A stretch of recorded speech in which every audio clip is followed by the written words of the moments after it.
So good, so good, so good.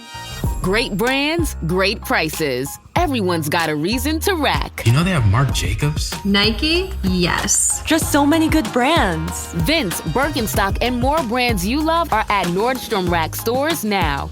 Plus, buy it online and pick it up in-store the same day for free. Great brands, great prices. That's why you rack. The podcast you're about to hear is true.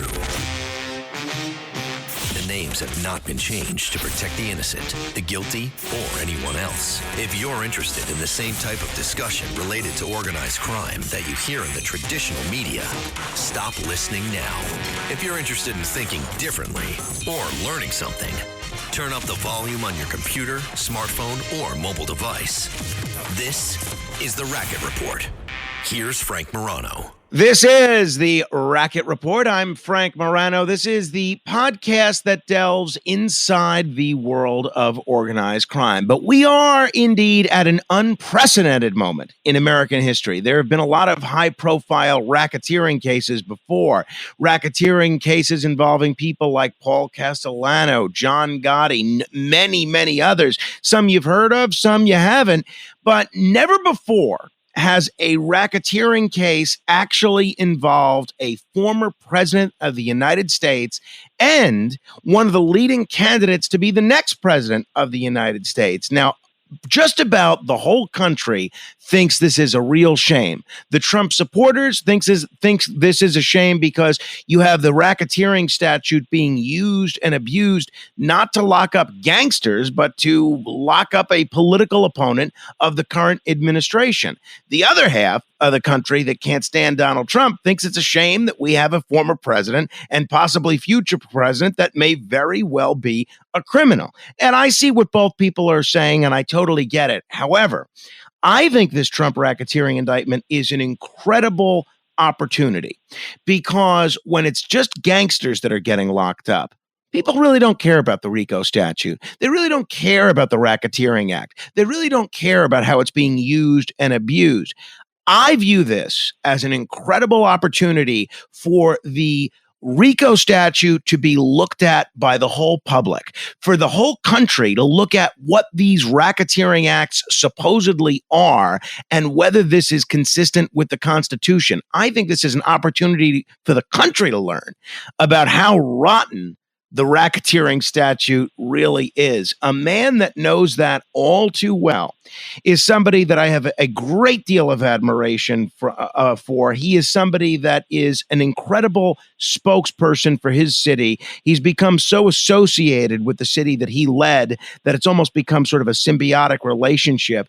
He is a man who, as an attorney, has represented some of the biggest underworld names in history, including Tony the Ant Spilatro, Meyer Lansky, Lefty Rosenthal, and Nicky Scarfo. And he is probably the only man who might be able to drink more Bombay Sapphire martinis at one sitting than I can. By now, you've probably guessed, I am speaking of Oscar Goodman, mob lawyer turned mayor of Las Vegas turned first man. He's also a best-selling author whose book, Being Oscar, From Mob Lawyer to Mayor of Las Vegas, is required reading. Mr. Mayor, it is always a treat to talk with you. Thanks for joining me.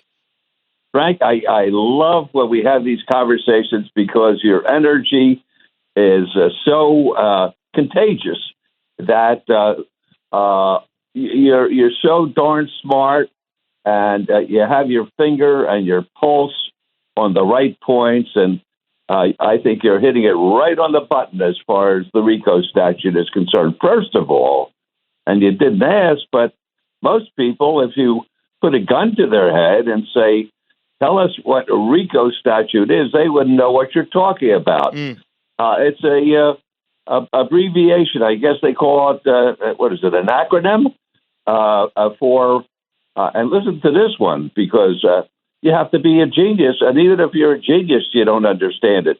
Racketeer, influenced, corrupt organization. Now, what that means, I think the only guy who knows what it means, at least to him, was the one who put it together back in 1970 for the federal government to use as a hammer in order to get people to become witnesses against other people because of the draconian effect of the sentencing that goes along with the conviction. But to me, it makes no sense because it's being used.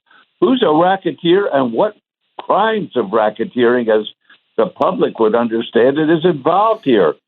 Basically, racketeers apply to some of my former clients who are allegedly mobsters.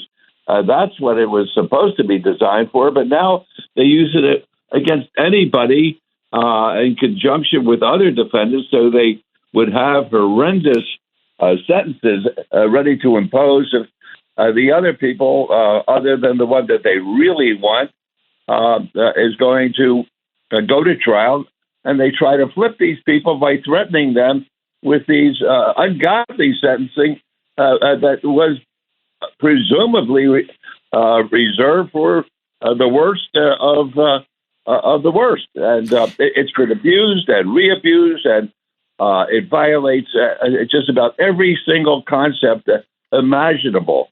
I know I'm talking too much, Frank, but No. I was involved in the first RICO case, the first prosecution under RICO in the United States. It was United States versus Elliott. It took place in Macon, Georgia, of all places, and nobody understood what it was about, including the judge. The prosecutor certainly didn't understand what it was about, but it was used as a hammer to get everybody other than the target that the government was after to plead on the condition that they would be subjected to the, as I said, the draconian, unbelievably long sentences that can be imposed for a RICO. And after that, I also had a case in Philadelphia where I was representing Philip Leonetti, and we had won a very difficult murder case back there, and in the state court system. And then we won a very, very difficult a drug case back there, although it wasn't about drugs. It was about extortion. The government didn't even know what they were talking about. And we got it not guilty. And then before we knew it, my client and the others in the case were all hit with a RICO case. And guess what? Two predicate acts, which are necessary under RICO, were used. The murder, of which they were acquitted, and the drug case, of which they were acquitted. And I said to myself, what happened to double jeopardy? That's it's such a good point, and I want to follow up on that because I don't think people have any understanding of what you just said and how that's true, meaning you can be charged in state court for a specific crime, acquitted, and then brought up and on those same charges in federal court when they attach RICO to it, and then be sentenced to 20 years in prison. And I know people that's actually happened to. But Oscar, let me take a step back for people that may not be aware of your history and why you're an authority on this. You put that moniker of mob lawyer on the cover of your book, From Mob Lawyer to Mayor of Las Vegas. A lot of criminal defense attorneys that I've spoken to over the years, they sort of bristle at that description. They don't like the term mob lawyer. You seem to have embraced that moniker with pride. How come? Well, Frank, as you know, I don't really care about what other people think. And all I know is that I represented alleged mobsters, reputed mobsters. They weren't mobsters until they were convicted, as far as I was concerned. And fortunately, I was a lucky fella and was able to get a lot of acquittal for these alleged mobsters. And it dawned on me that these fellas that I was representing, and ladies, they had the wherewithal, the economic wherewithal, to hire any lawyer in the country that they wanted to. And yet they came to me, and the way I tried my cases appealed to them, because I would rarely let them take the witness stand unless they absolutely insisted.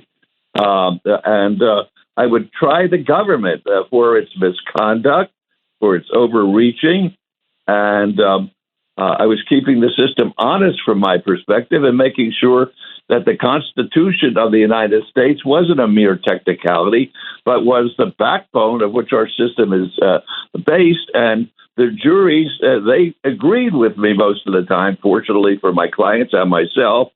And when they called me a mob lawyer, I said to myself, look who's calling me a mob lawyer. Some stupid a guy in the press room of a local newspaper or in a magazine, a mob lawyer. And I wore it as a badge of pride rather than as a demeaning way of describing me. And I never had a problem with that. Never lost a night's sleep because what I was doing, I felt was the Lord's work, keeping the system honest. Your burger is served, and this is our finest Pepsi Zero Sugar. Its sweet profile perfectly balances the savory notes of your burger. That is one perfect combination. Burgers deserve Pepsi. A lot of people may look at that, what you just said, and I obviously agree with it, but they look at what you said and they say, look at these awful people that Oscar Goodman is keeping from serving life behind bars, people that have committed all these horrible crimes. Explain to folks why you had no moral compunction at all about keeping bad guys from going to prison if you were doing your job well. I wasn't a moralist. What I was a defense lawyer who was protecting everybody from violations of the Constitution. I've represented federal judges and police officers who had problems. They said, we never dreamed that the system was being abused. And I said, well, you're the ones who were abusing it. You were, right? And yet you're targeted. And then all of a sudden you become sensitive to the rights of others. And I always got a kick out of people saying, well, he got his client off because of a technicality. Is the Fourth Amendment a technicality? Is the Fourth Amendment of the United States Constitution, the Bill of Rights, a technicality? No. It's the thing that makes us different than other places where law enforcement can't go in and they can't willy-nilly violate a person's rights because they think that they've done something. There has to be probable cause. There has to be a magistrate who's impartial making a determination on that. That's why the system is a wonderful system, and it takes a little bit of guts, I guess, to go against the government. I never had a problem with it, but I was representing Tony Spilatro, who was characterized by Joe Pesci in the movie Casino, and I showed him a copy of an indictment against him, and he says, my God, Oscar, it says United States of America versus Anthony Spilatro. He says, that doesn't seem fair. I said, with me as your lawyer, Tony, it's going to be fair because I'm not going to let them get away with what they're trying to do with you. The FBI used to say he killed 27 people. Well, the truth of the matter is he was never convicted of anything. He didn't spend one day in prison. He waited in jail one time for me to get through with another trial so I could get him bail. But all they did was say, he killed 27 people. How can you represent a guy like this? And I'm saying to them, wait a second, your job was to get people who killed 27 people or one person convicted, and you haven't been able to do it. So who's doing their job right, buddy? And that's way I practiced law, and I liked it. I really enjoyed it because I was not a good winner. I crowed about my victories because I've had prosecutors actually bring champagne into their offices in the courthouse, ready to have the celebration after they got a conviction, accept their judge position as a reward for getting their conviction, and ending up with egg all over their face, and going out in shame and disgrace because they weren't able to get a conviction. It's easy to have somebody indicted. They say you can indict a ham sandwich. All you have to do is go in front of a grand jury, and they follow you like sheep, and they follow the prosecution and do whatever the prosecution wants them to do. But then you have to get into a courtroom, and then you're talking about 12 of your peers sitting in judgment of you, and not only of you as a defendant, but also of the government as the prosecutor. And then it becomes more of an even fight. So it's a great system, in my opinion. I don't think there's a better system. I just think that juries ordinarily do the right thing, and I've never had a problem. I start off this way, Frank. I asked the jury, I said, what do you say? And the listeners, if they can listen to me this long, I asked them the same question. God forbid you go home and you see that your front door has been busted in. And you walk into your home and you see that your drawers have all been opened up and your personal effects, things that are very private to you, have been strewn all over the floor. And you call up the police and you say, I was what? Now, you're a smart guy, Frank. What were you? I was robbed. Wrong. And you're a smart guy. You were burglarized. Robbery is... Well, don't laugh because there's a real distinction between the two. Robbery is taking something by force or threat of force, whereas burglary is entering with the intent to commit a felony, and there's usually a 15-year difference in the sentence that one receives for robbery than they do for burglary. And that's why it takes somebody who's ready to stand up and to fight the government when they overcharge or they charge wrongfully a citizen accused in this country. And that's why it's great that there are people who will stand up and defend other people to make sure that their rights are protected, because those who ordinarily complain about it, when their rights are affected adversely, they're the first ones to cry foul. How does a nice Jewish boy from Philadelphia, the son of a prosecutor, no less, upstanding citizen, wouldn't even dream of jaywalking unless it was to get to a bar before closing time?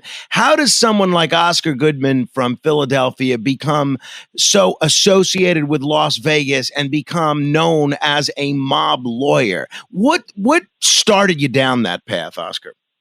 Well, I was going to University of Pennsylvania Law School. I had just gotten married, and my beautiful wife was supporting me, and that bugged me to no end. And I didn't particularly care for law school. I loved college. It was like the Elysian fields, and I was studying philosophy and sociology, things that really interested me, when the law school was more concerned in those days with corporate law and agency and real property, which put me to sleep. And one day I went down to the district attorney in Philadelphia, who I did not know, and just knocked on his door. And interestingly, he saw me, and I said to him, Mr. Crumlish, I'm a student at Penn.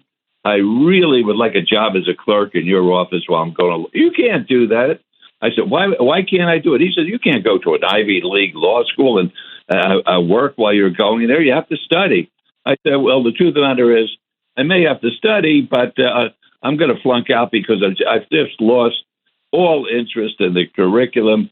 I really have to keep my sanity, and that's more important than studying. And he said, well, walk down the hall. Arlen Specter, who was an assistant district attorney at the time, had just gotten a conviction against the first Teamster official in the United States. And he said, talk to Arlen. He may need an assistant now. We've promoted him to the appellate division. And I went down there, and Arlen was a very, very smart fellow. You may not like his politics, and you may not like his personality, but he was a smart fellow. And he said, look, I don't think you're making the right decision here, but if you want to give it a shot, I'll pay you $1 an hour. You have to work a 40-hour week, and I don't think you'll be able to do it. I said, just give me a shot. And I took the shot, and then I got lucky. My life I've always been a lucky fella.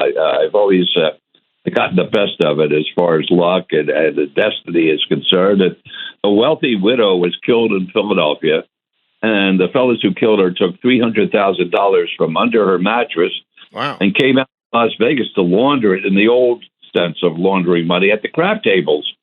And the police who were arrested these fellows came back to Philadelphia when a motion to suppress had been filed, and Arlen assigned me to work up their testimony before they went to court. And it was one of these horrible East Coast blustery nights, and the Philadelphia City Hall was made out of stone, and the wind was coming through it. And we had a little something to eat after we went over their testimony, and they said at the end of it, they said, "What are you doing here?" But Philadelphians were very provincial at the time, and we had to get a courage up for weeks before we would take a ride to Atlantic City, or to come to New York was almost heard of. 90 miles. You had to think about it for half a year before you took that trip. And I said, where else is there? They said to Las Vegas. So I went home that night. I woke my dear wife up, and I said, sweetheart, how would you like to go to the land of milk and honey? And she said, Oscar, she says, I love you more than life itself, but I'm not moving to Israel. And with that, we got on a junket. In the old days, they used to have these flights from major East Coast cities out to Las Vegas, where the people on the plane paid a minimal amount of money, or were treated to a hotel room and meals, as long as they had a certain amount in a banking account. And my dad knew somebody who had these junkets, and my wife and myself flew out. And Vegas was a town of 70,000 people at the time. It was 1964. And I went up and down the streets in downtown Las Vegas, knocking on law offices' doors. And I said, if you were a young fellow, would you stay in Philadelphia, where you have everything sort of made for you, or would you come out and really strike out on your own in Las Vegas? And to a person, they all said Las Vegas had tremendous future, and they were right. And I followed my instinct on that one, and we came out and didn't know a soul, arrived in town with $87 in our pocket. And fortunately, as a result of a lot of luck, I was able to develop a clientele that included some people who were considered to be reputed mobsters, and got real lucky. I got involved with the first wiretap case under the Omnibus Crime Bill of 1964, and I was fortunate to have my client severed, which means taken out of the case while other people went to trial, and they had some of the finest lawyers in the country representing them, Edward Bennett Williams, Bill Hunley, down in Miami, and my client was back home, having been severed out. And the lawyers down there said to me, being just really out of school, green as could be, why don't you stay down here, help us? And I stayed, and everybody was convicted in the case, but my client was back in Vegas. They never retried him. And everyone said this kid from Vegas won the first wiretap case in the country. So from there, on December the 12th of 1970, there was a simultaneous raid all over the country of people whose last names ended in vowels. And I was hired in 19 out of the 26 cases, and was able by happenstance to have one client say, look, Oscar, I said, please, I'm studying. Don't bother me. He says, you got to see this. I said, please, let me just work. He says, no, there's something wrong here. So I said, what do you want? And he said, look at the signatures. Well, the signatures didn't match. And I was able to ascertain from that the wiretap statute required that the attorney general or one of 9 assistant attorney generals authorize it. And this was a signature purporting to be one of the 9 assistants, but was actually the executive secretary of them. And I got all 19 of my cases dismissed. And from that point on, it was Katie bar the door. And whenever somebody whose last name ended in the vowel got in problems around the country, I got the phone call. That's incredible. And I know that's a long way to answer your question, Frank, but I love it. Please. I can't think of a more interesting, a better storyteller. And I think, if I'm not mistaken, the attorney general at that time involved in those cases was John Mitchell. And long before John N. Mitchell, who ended up in prison himself based on one of these wiretaps. He should have had a better lawyer. But it didn't matter. No. Look, with his wife, Martha, she aggravated him so much, I think he was looking forward to One of the first racketeering cases I ever covered, it was really an eye-opening experience for me, because I saw the prosecutors do something that was blatantly cheating. I think that's the only way that can be described. Oh, they knew how to cheat. And so what occurred in this one case many years ago is the federal government had secretly recorded a defendant meeting with his attorney and without their knowledge, blatant violation of every principle of the Bill of Rights. And then the defendant was saying things to his attorney that were exculpatory, that proved he didn't commit the crimes that the government was claiming that he committed.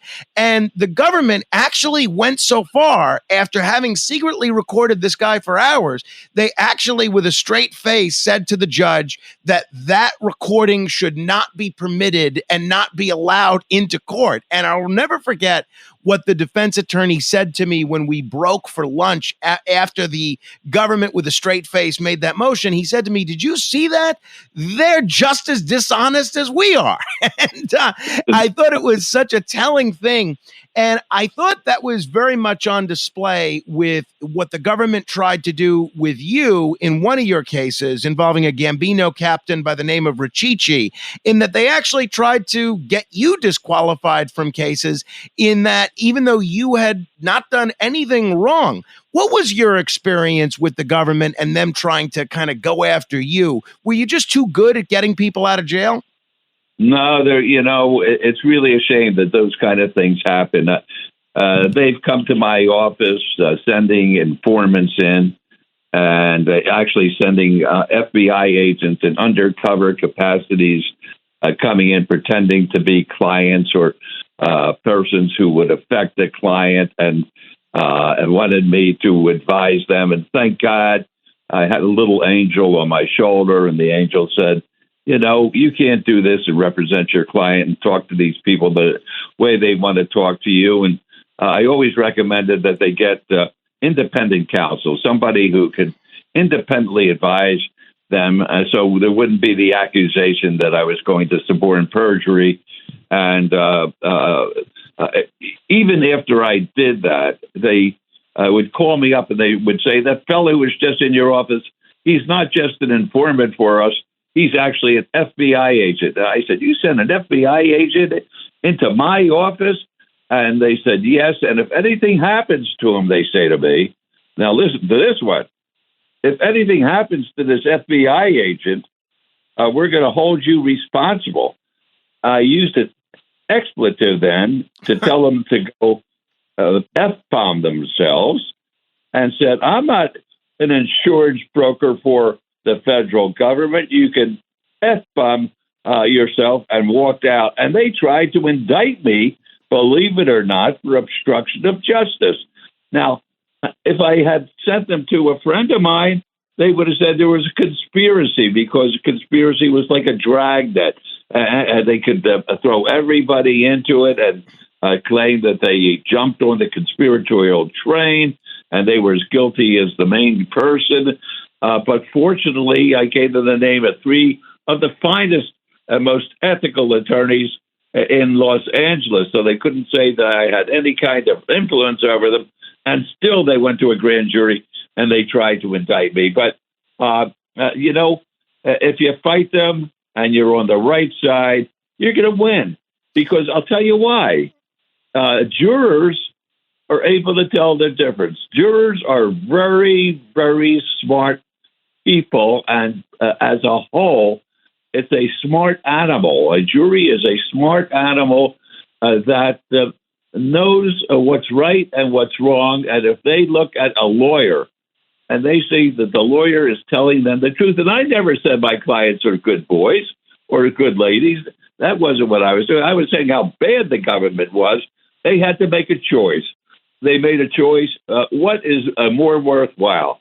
For us to be a country where you allow those who are charged with enforcing the laws to violate the laws, to abuse their power, to abuse the Constitution, or to let somebody who you think may have done something wrong, let them go. And I don't even think it's a close question. I'm not saying I won every case. That would be a lie. But I'm telling you, most of the time, the jury said it's not worth it. We're not going to let this government get away with this kind of activity, even though we don't like Oscar's client, even though we think he did something wrong. We're not going to punish him. We're going to punish the government more. And that's the way it works. And my favorite story, and it's not that I just represented wealthy people, as the government would have you believe. I represented some people who weren't so wealthy. I represented a fella by the name of Manny Baker. And I told this story while Manny was still around, and Manny liked me to tell the story.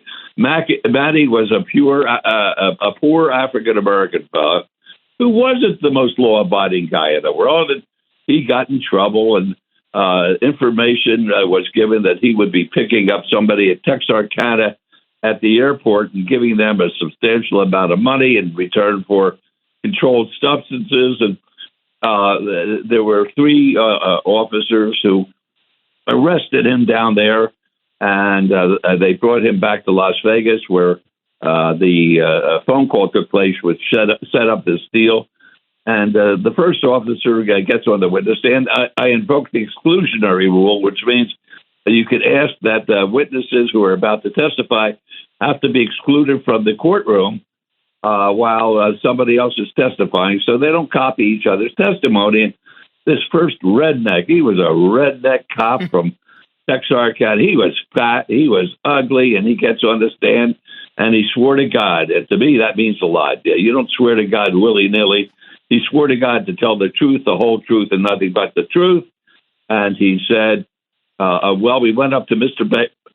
I said to myself, they were calling Manny Mr. Baker. No one called Manny Mr. Baker in his life. So I knew they were up to something here. And we asked him whether it was all right for him to step out of his car. And then he said, certainly. And no way in the world has anybody spoken to Manny that way. And Manny, they said, got out of his car. And we said, would you mind giving us the key so we could open up your trunk? And Manny handed the key over. Manny would have swallowed the key before he would have handed it over to him. And they went into the trunk and they found a bag. Can we open this up, Mr. Baker? And he said, certainly. Well, that never could happen. And Manny's saying, they're lying, Mr. Goodman, they're lying. I said, Manny, you're a heroin dealer. You're a black heroin dealer. The judge isn't going to believe you saying that they're lying. These are big redneck fat cops. Well, next cop gets on the stand. Same testimony, word for word. See, Mr. Goodman, they're lying. I said, Manny, if you bother me much more, I'm going to walk away. I'm not going to represent you. I have to pay attention to what's happening here. But they're lying, Mr. Goodman. And I said, please, Manny. And the third one gets up, swears to God, same testimony, right down the pike. And Manny says, they're lying, Mr. Goodman. And those people who were in the van, they saw it. I said, what are you talking about? He says, the pilot and the flight attendants, when they come off the plane, they get in a van, they go to a motel to spend time overnight. I said, yeah. He said, well, they saw everything. I said, well, why didn't you tell me this, Manny? He said, you wouldn't let me get a word in edgewise. So I went up to the judge and I said, Your Honor, could I have a recess till tomorrow morning? He said, Mr. Goodman, you delay every single case. You're always asking for recesses. I'll give you till tomorrow morning, but you better be ready to go then.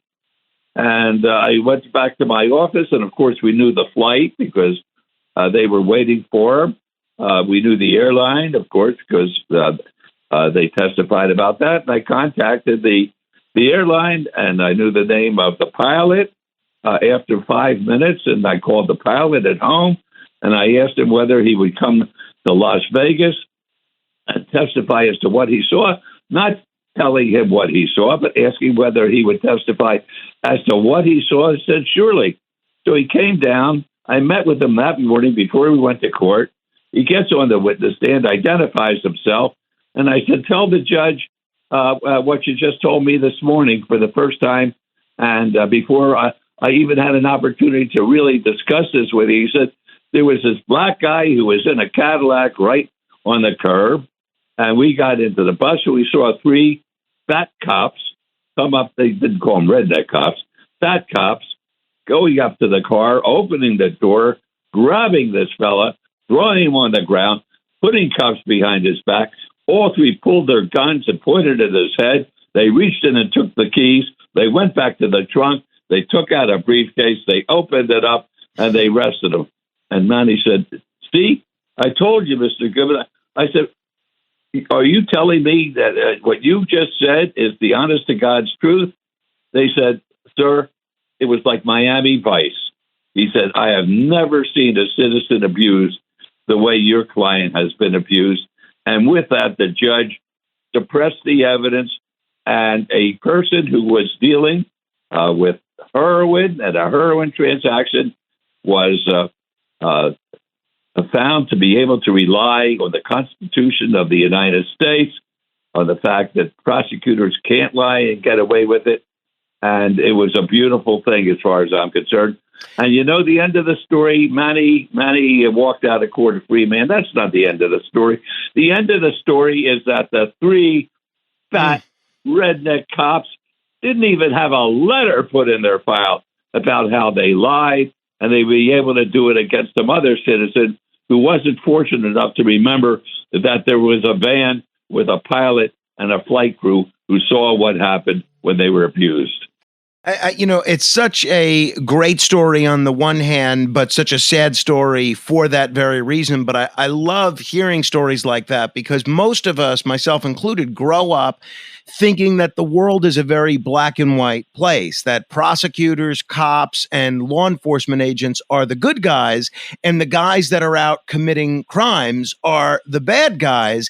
And the truth is a lot more nuanced than that. And there's case after case where I've seen police and prosecutors overtly cheat to get the result that they desire. And until this latest round of Trump indictments, where at least half the country now views the law enforcement like that to some extent, I don't think most people had any understanding of that. All right, let me ask you about the Trump situation before we run out of time. You had some dealings with Donald Trump. You write about this a little bit in your book. He obviously had some property in Las Vegas and was, very well known all over the country.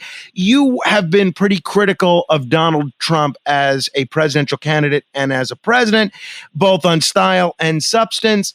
I'm curious as to your take on the racketeering indictment of Trump and the other 18 defendants in this Georgia case specifically. What do you think of it? I think I think the government's going to be punished, to be quite frank with you. I don't want to get into the politics of it. I like Donald Trump. Donald Trump was out in Las Vegas, and he was opening up Trump Towers out here. And I had the privilege of meeting him, and I asked him to do me a favor. I didn't know him from Adam, to come down and look at some land that the city had acquired I wanted his opinion as to how we could develop it. And he readily came down and he gave me some terrific ideas. He said, because we had a railroad track running right through the middle of the land, he said, consider the railroad track your river. And I said, what do you mean? He said, consider not an impediment, but your river, and develop both sides. And you'll have something very, very significant. He said, I'd like to build all my buildings there. And I said, well, Mr. Trump, the truth is, I want eclectic buildings. I want each one to be different from the other one. And we basically shook hands, and I thanked him very, very much. But look, I'm not going to say whether he was a great president. He had a lot of great things happen during his presidency, or whether he's a bad president. That's, not for me to decide. I go into the voting booth, and people don't even know around here whether I'm Republican, Democrat, or nonpartisan, because I felt a mayor should be nonpartisan and be the mayor for all people without having to say, are they R or D, and should I do something which would be consistent with what they wanted. And I think that the government, and we'll talk about this at some later time, I think they really blundered when they indicted 30 people here with the expectation that about 28 of them were probably going to flip and not want to face a RICO sentence. And try to get them to testify against the former president. It's going to be unwieldy. The judge could do whatever they want to do, but I have very strong feelings about this. Let's, Frank, because you're my buddy, let us at some later time when we get closer and we see how this thing unfolds, get together again, and I'll try to give you an idea as to how I think it's going. Be happy to do that. But in the meantime, I want to wish you and your beautiful wife the very, very best of everything, because there's nobody on radio with a finer audience or is more incisive than you are, and it's always a pleasure speaking with you. Oscar, the pleasure is all mine. I do recommend the book, Being Oscar, From Mob Lawyer to Mayor of Las Vegas. There's some great stories in there about individual cases, but by far the best story is the story of your life and the remarkable adventure that it's been. Oscar Goodman, former mayor, current first man in Las Vegas, where his wife, Carolyn, is doing a great job. Oscar, as per our deal, your bottle of Bombay Sapphire gin is on the way. Thank you. I'll talk to you soon, Frank. Take care. Thank you, Mayor Oscar Goodman. If you want to send me your feedback on any portion of our discussion, you're welcome to give me an email. Email me at frank.morano, that's Morano, at wabcradio.com. That's frank.morano at redappleaudionetworks.com as well. If somebody sent you this podcast, please do a favor and spread the wealth, share it around, and subscribe to it so you can get every edition of the Racket Report. Until the next time we meet in cyberspace, I'll see you on the radio.